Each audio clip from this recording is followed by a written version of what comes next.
Nasabat ng Philippine Navy ang milyon-milyong halaga ng smuggled na sigarilyo na isinakay sa isang motorboat sa timog ng Pangutaran Island, Sulu. Karga ng Mati Jayhana motorboat ang nasa 300 kahon ng sigarilyo na tinatayang nagkakahalaga ng 17.89 million pesos at walang kaukulang import documents.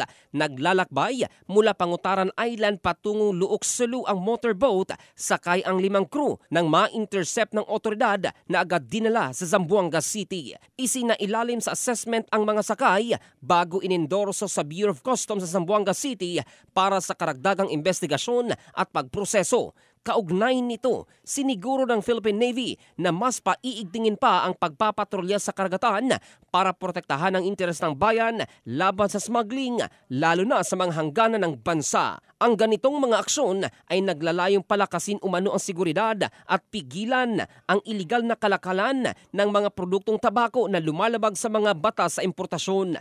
Patuloy na nakikipagtulungan ang Philippine Navy sa Bureau of Customs para sa mga kinakailangang legal na aksyon.